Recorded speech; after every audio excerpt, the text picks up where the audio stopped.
we have the chance to overcome everything with something fun, with something that we like to do. And that's a gift in a way that I see it as a gift, really like a valuable gift that we have as part of this culture. And and this gift has brought me many experiences all over the world. I mean, I really take it as serious as this, like I have a worldwide family.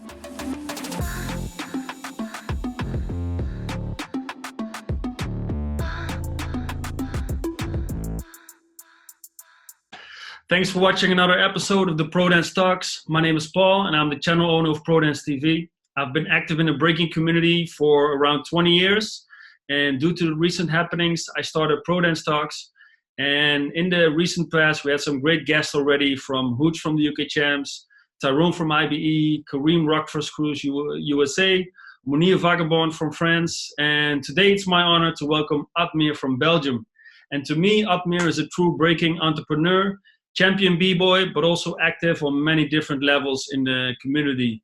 And from teaching to commentating, and I think for me also a gatekeeper of the culture, he makes sure that we are dancing and enjoying this culture for many years to come. So that's the goal, right? Admir, welcome to ProDance Talks. What's up, man? Thank you for the introduction, man. It's really fresh to hear it always, and thanks for having me. It's an inspiring place to be right now at this moment. So I'm honored to be here, man. Thank you. Great. Let's get to it. I think you were situated in Belgium. I think the coronavirus hit Belgium pretty bad, right? What's the situation? I mean, since when have you been at home in Belgium? Well, you know, like everywhere, it hits Belgium, and I think every country all over the world. So we are in this very special times that we have to deal with. For me, I think I've been home shortly after the Legends Blast. So the Legends Blast was my last event that I could attend, and I'm happy that I could be part of. And to be honest, I was commentating for like 9 hours there. So I've been involved with everybody in the organization of the Legends Blast. So it was nice. And it was also a little bit risky to go, because I remember the feeling before going to the Legends Blast were already a little bit tension. Because that was the beginning of March, right? Like exactly, first weekend of March.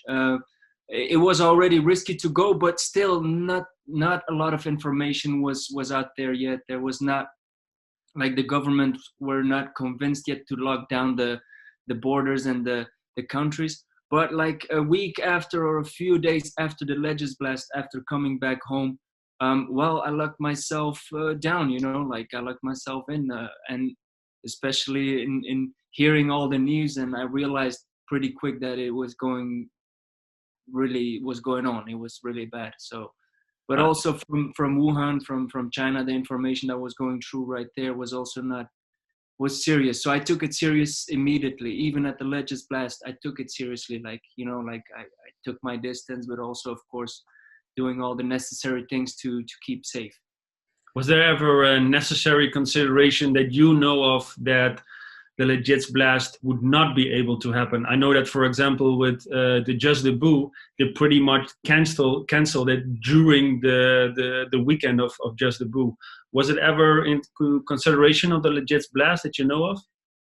Yes, I think for sure there was like a little bit of talk with the government and the cities, but I think the infections of the virus were not there yet. We're not at that level to cancel it, and it was not a discussion point to cancel events at that moment, I think. So I think Legends Blast is really the last event that really happened before all the other events started to cancel. So it could have gone both ways, but it was really on the edge. So I think I'm happy that it happened in a way, but it just happened because it was too late to cancel it already. People were already traveling. People were already in Prague. So it's like it just happened. And to be honest, nothing dangerous came out of it.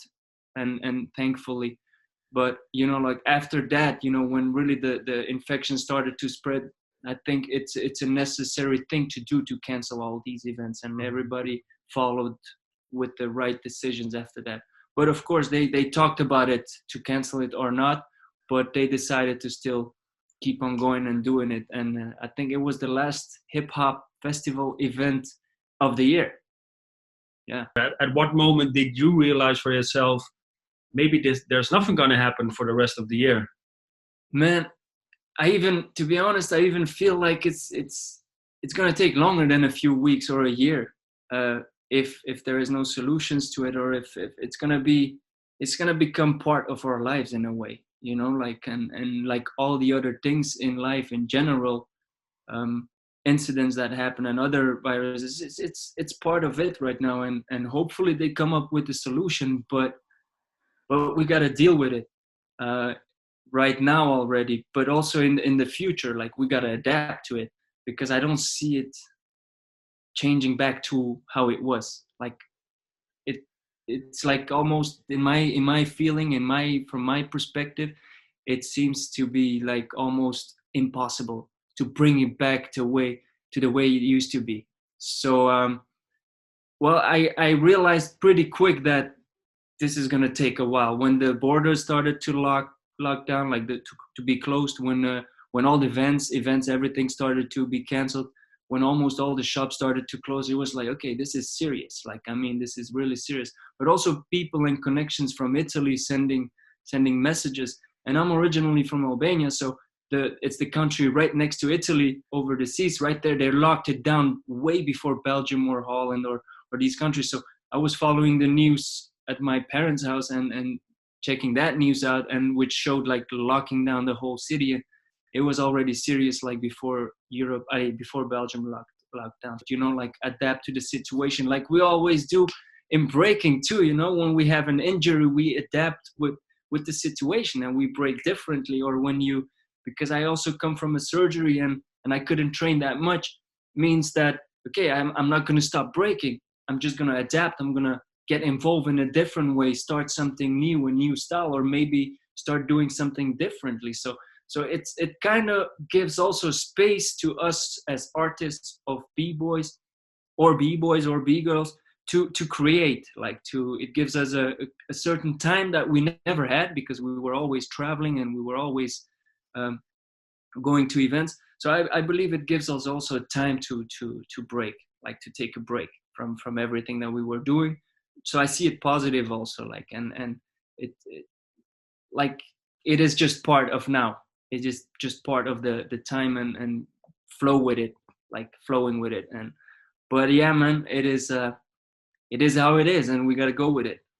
Is the situation getting any better in Belgium? You're able to go out more, for example, or what's the current state? They're giving news, but all the news that they're giving is not, like, how to say it, is not sure yet. So they always say, like, we're gonna try in the future to add some new freedom keys, let's say it like that. Like, you can go more out, or you can see a few more people, or you can.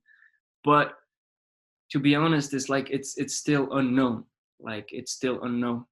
I think it's more each individual has to decide for themselves in how far, like, they plan their things within their circle, within their community and their families to keep it safe. And then I ask myself, it will take a while to reorganize everything with schools, with education, with opening all the shops. I mean, the virus is still going on, like, the virus is still out there. So I mean, it's still you can get infected. Anyone can get infected from it. So why would they open it right now? But it's getting, like, calmer. Everything is under control, under my, like, what I feel right now. Everything is under control. But obviously, since you're not allowed to go out and train, for example, or exchange with other guys on the practice floor or even on the battle floor during the event, it must, as a dancer, must have a massive effect in to the capability of what you're able to do, right? And getting inspired needs to come from somewhere different. But as an active dancer, how would you schedule your days now? Is it totally different than normal, or how do you keep fit, for example? Oh man, so true. It's been a challenge, because it's been also a transition from just, like, traveling all the time to like being locked down. And like I said before, it's a blessing and a curse. I always use these words. Like you get the time that you always wanted to create your projects and to create your, to write, and to take the time to read, and to take the time to listen to the music that you have, and to take the time to create your projects, because we always complain we're always traveling and we're always doing. But on the other side is like, now that you have all that time, it's like, yeah, but I also need my social life. I also need to connect, and I also need to get outside and do things. But it's a learning process, I think. Like we gotta live it and learn while we're actually experiencing it.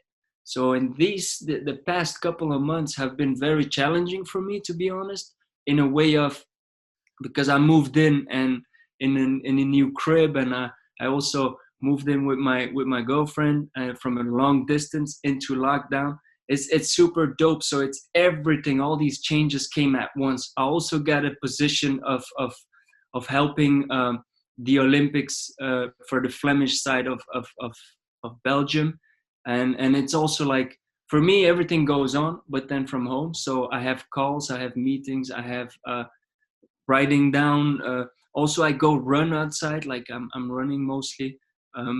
I have a little spot of to practice on my own. But to be honest, I need that social exchange when it comes to dancing right now in these times, because I'm not preparing for any event anymore, or I'm not entering any big competitions. But I still need that exchange. So I need that cipher. That's something I'm missing, to be honest. It's like that exchange into practice spot or with people. And so yeah, that's a challenge to be able to find that connection again. But I think we got to just be patient in this moment and wait until we are able to do it again. And hopefully in the summer somewhere we can have some outside sessions, and some, because we cannot practice the dance or the sport inside. So we got to do it outside, and hopefully we can do it with a few people and create some jams, put some music, put a floor, and bring it back, man, bring it back. I think that's the only way that will give me the food to get back at it. But right now it's just home sessions sometimes, but not too much. But actually on the other side, I get all the time to read, to listen to music, and I have thankfully a lot of vinyls, and I have a DJ booth which I'm learning to scratch, doing the other elements actually, and using the time really good. Also try to stay healthy with food, and try to think on different points that I didn't think before, like, and that's a better way. That's a good way. We have all the time right now that we need to do it. So it's fresh. Is it something that was always on like your state of mind to approach it like that? Because obviously there's challenging parts in this where you say like, okay, I'm going to eat healthy. I'm going to start like learning new crafts or new arts or stuff like that. I mean, obviously you need to have that sort of intrinsic motivation versus a discipline as well to make sure you're able to do it. How do you motivate yourself in maybe even a challenging time that you will feel like, I don't know, like not to put too much pressure on yourself as well, right? Yeah, man. Like I feel pressure sometimes, to be honest, in these times, and it's not easy to. I feel challenged in a way of like, okay, how to deal with all of this? Like, what's the next step? What's going on? But in a way, actually take it step by step, and everything at its time. And from the one comes another, and you feel like it's like a muscle that you have to create that we didn't know yet, like, and it's new. I think it's new for everyone. It's like tragic things happen all the time to daily. I mean necessary losses, we have it all the time, and thankfully nothing happened in my closest circle, and hopefully nothing happens. But things like that happen in life all the time, and what happens, you have to deal with all those things, and changes in life happen often to people, even before Corona. But this is something that we are sharing all together, and it's something in common. Like everybody has to deal with this all together, and somehow it makes me feel like it's cool, man. It's good. Like everybody's dealing with it, like, and everybody's trying to find a way. And I think this is what's nice too, is like you're not alone, or somehow like you're everybody is involved. So that's what keeps me also chill. Like, cool, everybody is in it. Like, you're not alone. Like, it's not, you're not special. You know what I mean? Like, you're not special. You're not the only one that has this, or just, it is there, and deal with it, and do it your own way. That's also like, try new things, and get more into it. Like for example, for me, it's DJing right now. Always wanted to do it, but like, I didn't find the time. Like, sometimes once in a while I was doing it, but then now I can do it. Like, can really get into my vinyl and check what I have and get deeper into the music source, which I believe it's also a great education to have as a dancer, as a break, as a b-boy, as a b-girl. It's an amazing education to tap more into the source of music, because of course music is the element of of our dance, and being able to feel the vinyl, and to touch the vinyl, and being able to spend time with my scratching and all that, is like, it gives me also a new perspective into breaking, and that's super interesting too, like these kind of things. Yeah. Nice, man. Nice. I mean, you just talked about having more time to do other stuff, and you recently even released a project that I think you've been working on for quite a while now, and finally you probably had no excuse anymore to bring this out to the world, and it's called One Word, and I was happy to also bring it out there and share it with the community. First of all, like, what was the idea behind this? How did you came for this idea called One Word? First of all, thank you for sharing it and spreading the word, the one word. But the idea came actually, man, I've been always seeking for knowledge. For me, it's a logic thing to do when you're into the hip hop culture, not into breaking, but really into the hip hop culture. You seek for the essence, and you seek for the knowledge, and you're constantly searching. And I wanted to find even more, but from my own personal experience or perspective. I kept seeking, but what changed it for me is I wanted a deeper meaning of the culture, that me could understand, because there's so many interviews out there, there's so many explanations of people experiencing it, and I always posed myself the question, what is hip hop to you? You know, like, and it was a time where I was writing a lot on social media, like, okay, hip hop is this, and hip hop is that, and hip hop, you know, like, but I found no answer to it. Like, it could be anything. Like, it could be anything. No one had an answer to it. It could be anything. So I found out for myself that it's something personal. It's something personal. It's something that people just experience by their own, and some people share it with each other and connect on the same subject. And also, it depends on time. Is it the beginning of their career, or is it the ending, or what time frame they are in? And so I always was interested in filming and camera and taking pictures and all that. So I took my camera and I started filming people. It started in Spain, and Double KO was an event of Che's brother that organized, and I was invited as a judge. And I saw this dope spot with a light, and I was like, oh, let's film something. And the question came into me, you know, like, what is hip hop to you? And like actually just by trying, and in one word, now in word, you have 5 seconds, because I didn't want actually people to start explaining their whole life. You know what I mean? Because I'm a talker myself, man. I talk like endlessly, but I wanted the essence. And actually what I found after having these answers, and I interviewed a few people, I found really what is hip hop to you in one word is like, it comes really, they tap into themselves, and they're going to find like, what is it to them in one word? So they're going to seek something deeper than just what they think it is, you know, like, and then it becomes personal, and then they think of like what it is to them. And that's something that is true. And it feels so I felt it also through the lens. I was like, whoa, okay, this is really something I got to keep on doing. And And then I decided to go to Catch the Flavor, which still was in Banska Bystrica. And there I got the chance to film some more people and exchange, and I really started getting into it. And then I got a lot of ideas from it, really like endless ideas that I could do with it. And I wanted to do like a whole documentary, and like it inspired me too much, to be honest. And it had no end.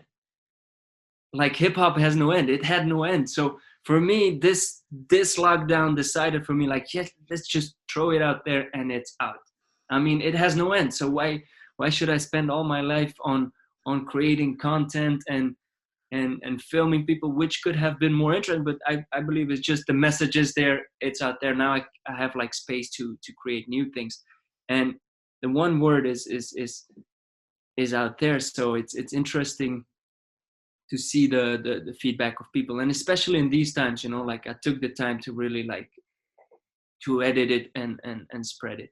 I'm always into not fast food, fast food content, but I try to really like, if I make, I'm also into documentaries, to be honest. I really love documentaries, and I have many ideas, and this was one of the first tries that I made, and I'm really, if I have, that's an excuse if I get the time, because now with the Olympics it's a priority thing, of course, and I gotta focus on that. But if I get like the chance to film more and to get more into that, I'm definitely interested into going deeper into the source and getting more information, because it's also writing. I love writing a lot, and writing content and about the culture, of course, and doing researches on that.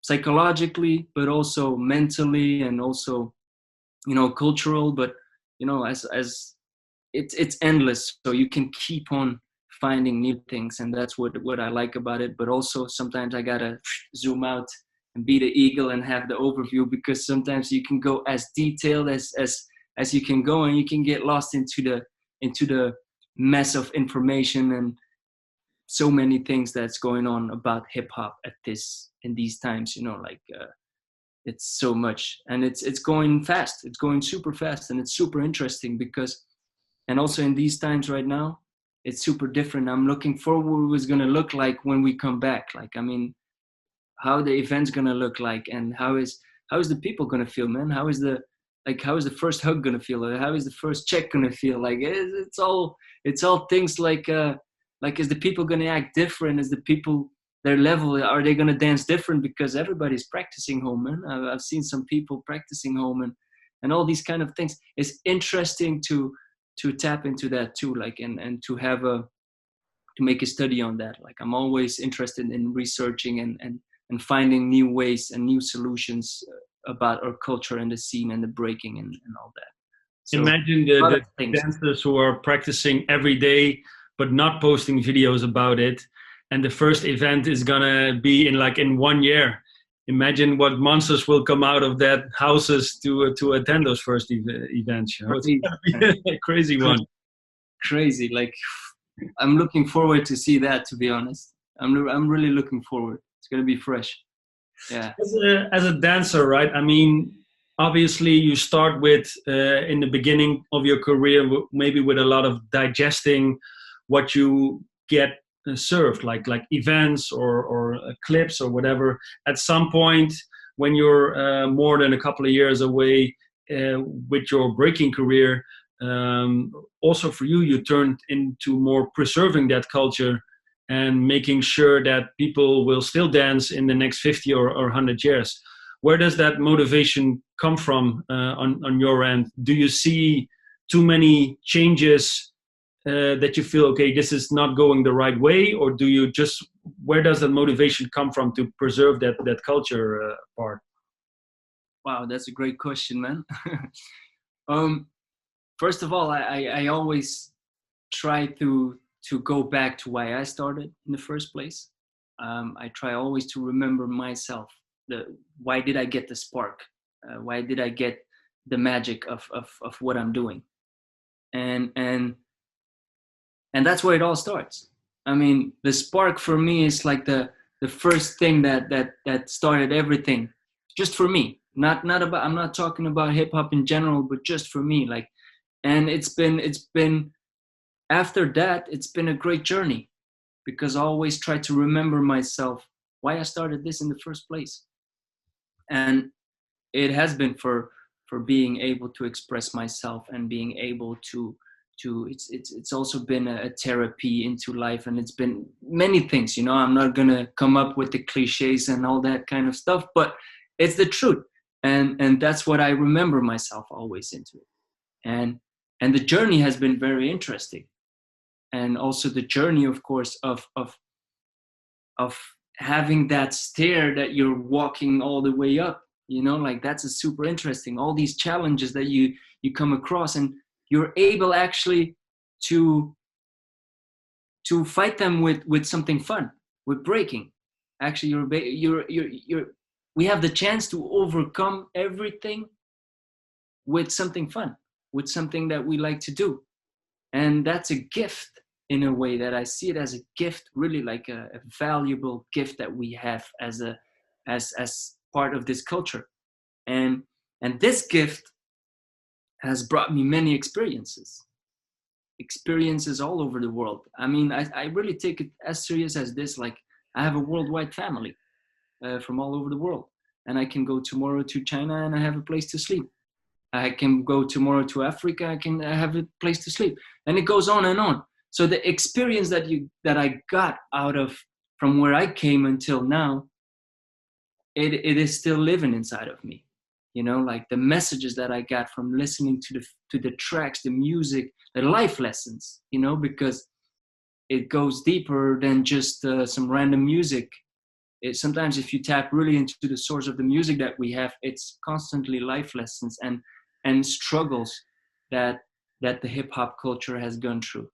And these struggles are translated into successful stories, into achievements, like great achievements. I mean, from artists, from rap artists that are you know, billionaires, to people that are doing great things with it. And I mean, and it's endless again. Like, we do whatever we want to do with it. It is a free thing. And I think that's why it keeps me active constantly in it. I'm still in the journey of growing, because I still believe as long as we're alive, we're learning, and we never stop learning. So I try to really stay a student. And as long as I stay a student, I stay interested into this culture, and I'm open to learn. I'm open and ready and willing to learn constantly. So that's also what helps me to keep on doing it.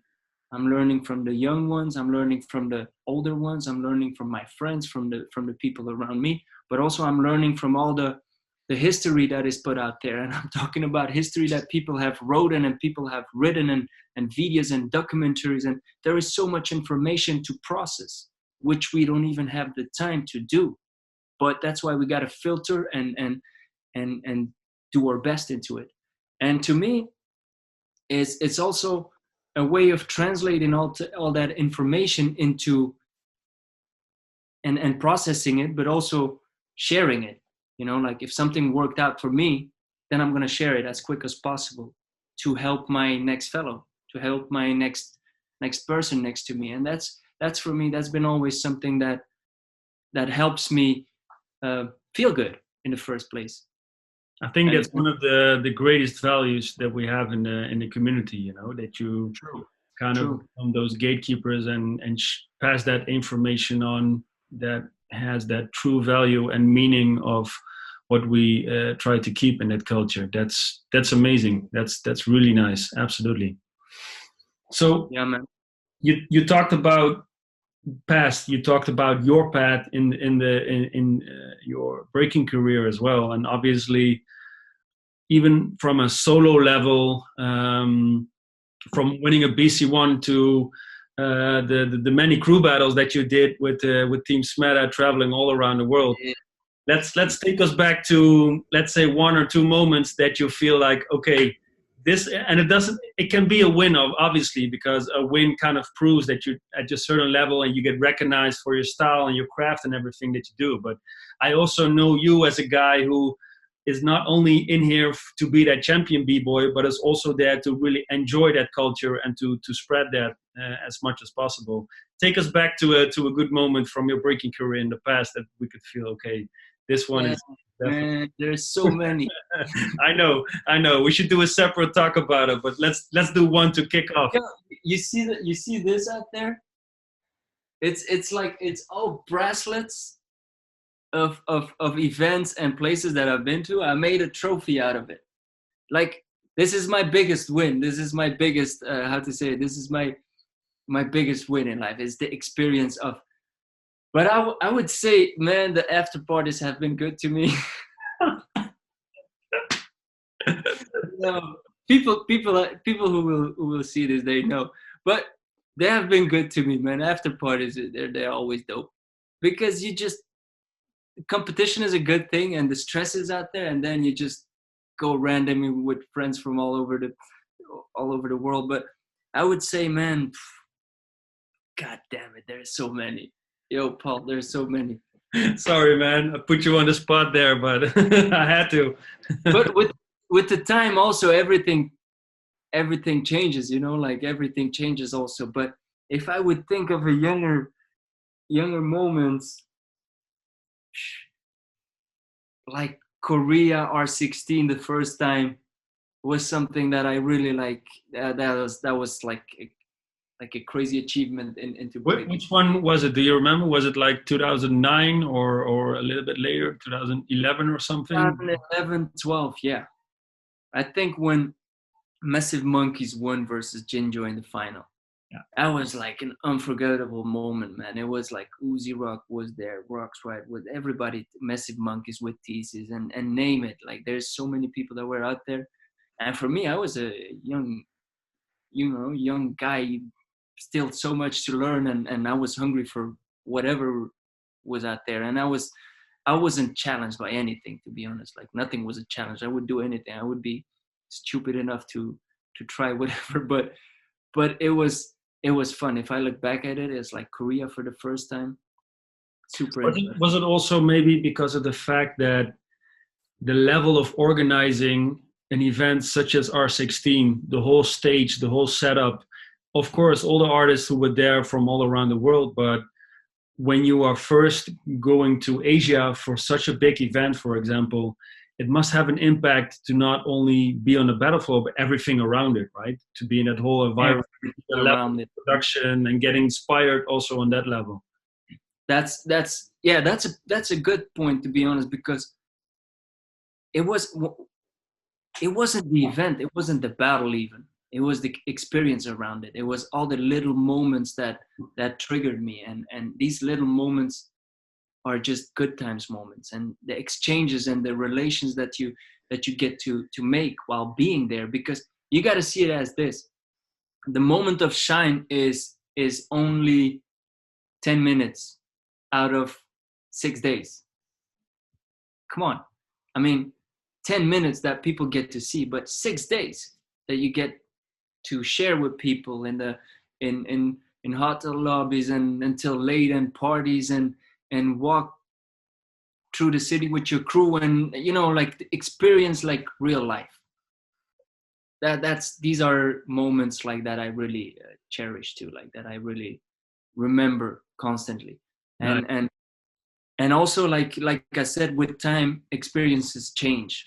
Then you start to look for different experiences, different things, and then moments to me that changed also like my whole life into breaking career is also moments like first time Catch the Flavor, for example, and first time Outbreak, or first time IBE, things like events that I used to really look forward to going, and the first time of everything is always like, whoa, okay, this is it. And then of course you get to see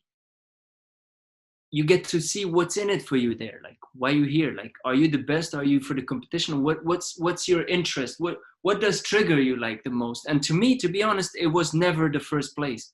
That's something funny that I realized later. It was never the first place that I wanted to train for.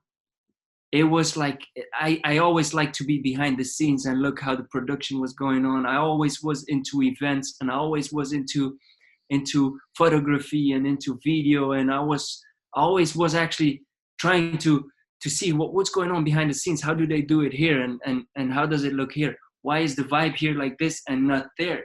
And why is the cipher better? Why is the stage different feeling than a cipher battle? And all these kind of different things started getting at me, like as information, as vibrations. And that's when I started to realize for myself, like, I like that. I like to see the difference. I like to understand the difference. Why is it like that here and like that there? And also the country itself. You know, when you go to countries, you get the chance to visit and travel. And when you get that chance, you get to see the vibe of the country and the people that are living there, you know, like, of course, if you go to Holland, or if you go to Germany, or if you go to France or to Italy, and then you go on further, the vibe is always different. But they have that special thing that you always get in that country, that you like, okay, I like that. I like that. That's something you never get somewhere else.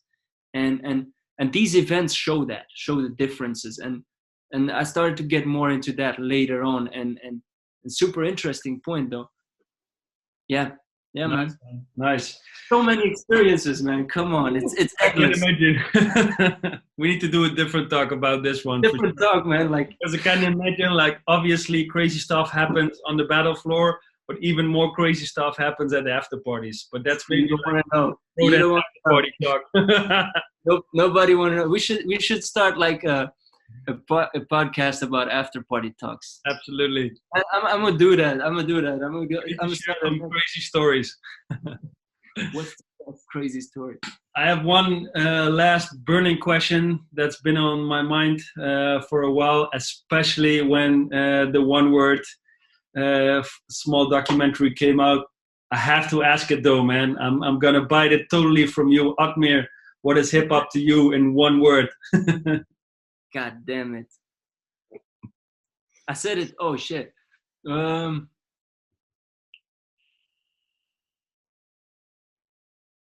Should I use words that exist? I can't, man. That's the thing. Like, to me,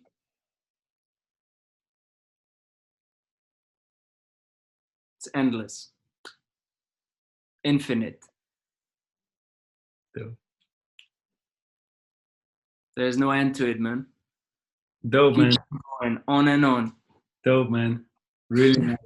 Really nice. I like that. I had to ask it, man. Don't blame me. Well, I had to find an answer, because like I've been editing and seeing all these words. I've been inspired of it, but then, you know, to me, I think it's just endless. It's infinite. We can keep on, and I would share with everybody, keep on and on, keep searching, keep seeking, keep growing, keep connecting, keep loving, keep all these words that you saw there. Keep doing all of it, man. And it's, this thing is endless. And as long as you feel good and peaceful, and that's the most important, man. Like, keep going on, even in these times of struggle. You know, I believe that hip hop was created out of a struggle. And I believe that hip hop still will continue create things out of this struggle. And we always are creative to create something out of nothing. And we will keep on doing. I mean, like, nothing can stop us. Like, nothing can hold us back. So, Paul, I thank you, man. Thank you, Admir. I think that's some amazing words to conclude this. You know, I think you're absolutely right. And from the already great initiatives that you see out there, from guys from the culture, from the groove session to the break free to other moments that people feel like we're not here to sit down and do nothing. We're here to put our creative brain to the test and see how far we can bring this, and maybe even bring in some everlasting changes, right? For even when this is over, we're able to digest and to give something even more greater than what we already have. Exactly, man. Hey, that's really great things you're doing too, and everybody out there, especially like you name them. If I name somebody, I'm gonna forget somebody, so I'm not gonna name anyone. Everyone, man, everyone out there who's doing their thing, keep doing your thing. And if you ever need a talk or need an exchange or have a question, like just hit up, man. Just send me a message. I'm always humble and keen to answer. I'm never too high to not answer. And one more thing, peace and love to all my Muslim brothers out there who are doing Ramadan, and hopefully God will accept all your prayers and your fastings, man. Take care of it, and much love to everybody. Yeah. Thanks, Admir. Appreciate it, man. Peace out. Take care. Peace.